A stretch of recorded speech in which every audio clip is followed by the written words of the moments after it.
Morning. এই টাকা এই দেখ মামা পুরো রেডি, একদম রেডি, গুড গার্ল। সকালবেলা উঠতে চায় না শুধু। আর ইয়ারিংটা সাবধানে, কানে কাউকে হাত দিতে দেবে না, দুষ্টুমি করবে না, ঠিক আছে?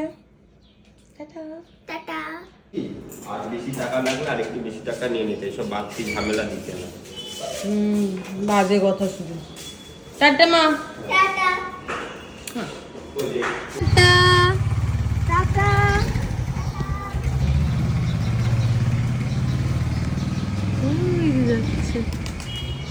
গুড মর্নিং, কেমন আছো সবাই? আশা করি তোমরা সব ভালো আছো, সুস্থ আছো।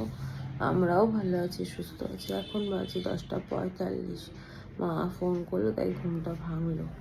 আজকে হচ্ছে আমার মায়ের জন্মদিন, তো সেই জন্য রান্নাবান্না কিছু করব ভেবেছি। এখন প্রচণ্ড পরিমাণে গরম, এই ঘরটা এসি চলছে ততক্ষণ, ওই জন্য ঠান্ডা রয়েছে, বাইরে প্রচণ্ড গরম।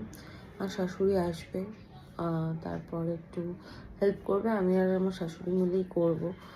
কেটে কুটে দেবে, তারপর বাকিটা আমি করে নেব। অনেক দিন পর রান্না করব, জানি না খেতে পারবে কি পারবে না, চেষ্টা করব। আমার মা সেটাই। এই দেখো আমার মা, তাকাও, সকাল সকাল চার চোখ পরে বসে আছে, এই যে আমার দেওয়া গিফটটা পরে বসেছে, ভালো লাগছে। যাই হোক, এখন ফ্রেশ হয়ে স্কুল যাওয়ার পর আবার শুয়ে পড়েছিলাম, যেহেতু বাড়িতে আছি কোনো কাজ নেই, ওই জন্য শুয়েছি আর ঘুমিয়ে পড়েছি। মামার ফোনেই ঘুমটা ভাঙলো। তো চলো এখন ফ্রেশ হই, ব্রাশ করি না এখনো, ব্রাশ করি, ফ্রেশ হই, তারপর আবার দেখা হচ্ছে। আমার মা এখন ওয়ার্ড্রপ গোছাচ্ছে। আগে মা তোমার চুলের এই দড়িটা প্লিজ কাল থেকে বাঁধবে না। কি বের করলে মা? বাবা সত্যি, আগে যখন বাড়িতে থাকতাম তখন সব জায়গা জুড়ে শুধু আমার জামা কাপড় থাকতো, আর এখন আমি বাড়ি আসলে আমার মা জায়গা করে দেয় যে আমি কোথায় জামা কাপড় রাখবো। বিয়ের পর সব মেয়েদের মনে এই দশাই হয়। আমার জন্য তো মা একটা ওয়ার্ড্রপ খালি রাখতে পারো, যেটা আমার থাকবে জামা কাপড়। এই যে একদম পুরো খালি করে দিলাম। এখন তো করে দিলে না, আমি তো ওয়ার্ড্রপ গোছাইনি। কোনোদিনই থাকে না মা, এটা না নতুন ঠিক আছে। আলমারিতে তো কোনোদিন আমার জন্য একটা কাপড় জায়গা থাকে না, সবেতেই তুমি তোমার জামা কাপড় পরে রেখে দাও। কেন আলমারি? আমি ট্রলি আনলে খাটের তলায় ঢোকে, নালে খাটে ব্যাগ আনলে খাটের তলায় ঢোকে, আমার জন্য কোনো জায়গা নেই। কেন তোর জায়গা থাকে না কে বলে রে? এটা হয় হয়, আমার মা এখন সব গুছিয়ে গেছে। মুড়ির প্যাকেট দেখে নাও, মুড়ির প্যাকেট ওয়ার্ড্রপের ভিতরে থাকে। মা কে খাবে তোমার মুড়ি নিয়ে? আর ওইটা মুড়ি রাখা আছে তো, ওইটা তো তোমার জায়গা রাখার, ওই যে ওই ফুল ফুল ওই ক্যাবিনেটটার মধ্যে থাকে। মা এখানে মুড়ি রাখছে কেন মা? এই বালতিটা ভিতরে থাকে। কি করে আমার মাটা না, সত্যি পাগল।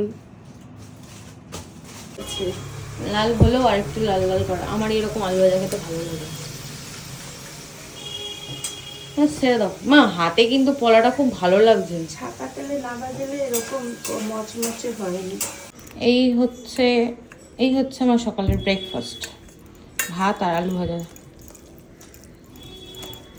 বলে দিচ্ছি রুবাইকে ঘন্টু আনার কথা। এখানে আছে আমরা, পটল ভাজাভুজি হবে, 7 রকমের ভাজা হবে, তরকারি হবে, সবই অল্প অল্প রান্না বান্না, কারণ গরমে কেউই খেতে চায় না।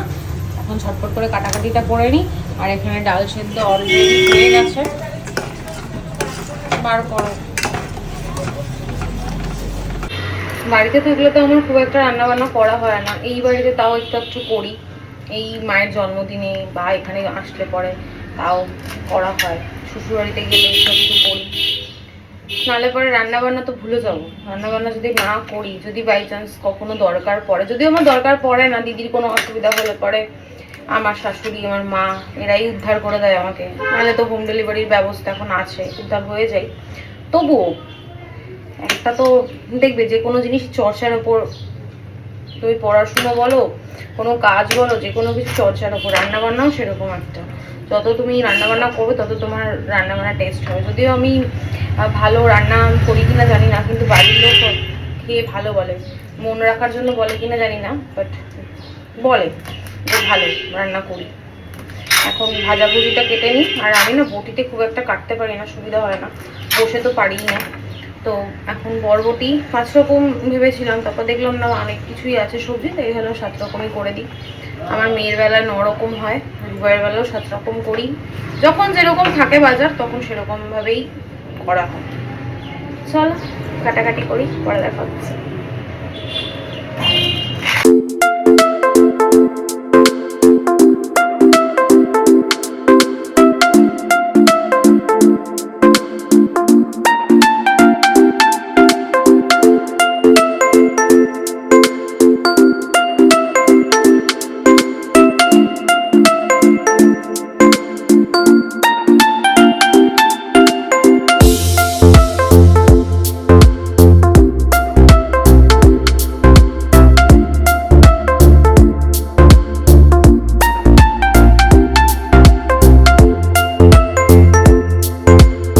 আমি শাক নিয়ে আসবো। তুমি ঘরের কাজ আনবাই খারকোল, হ্যাঁ। ই রাম, আমি খাই না স্যার। মামের বলছে, মামের জন্মদিন হচ্ছে, মামের জন্য কে? না, ওই যে নিচে সাথী আছে সে।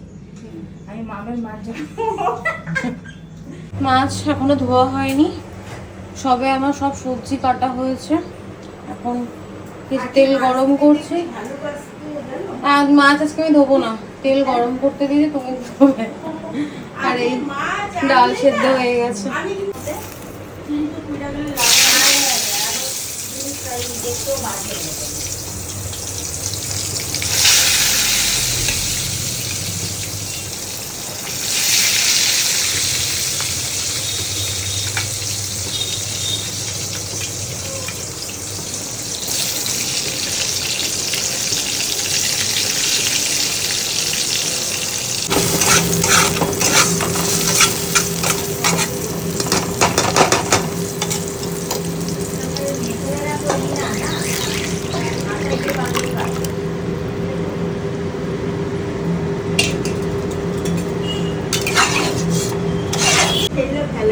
না এদের গল্প শোনা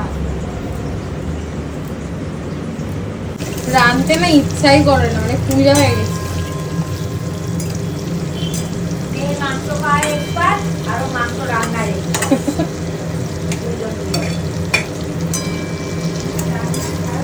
না না, ও রান্না ভালো করে।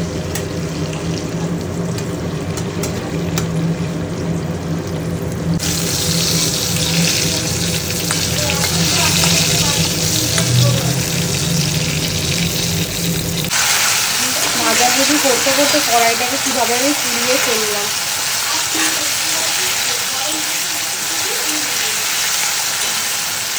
যা না রান্না করছি তার থেকে মায়ের কাজ বাড়াচ্ছে।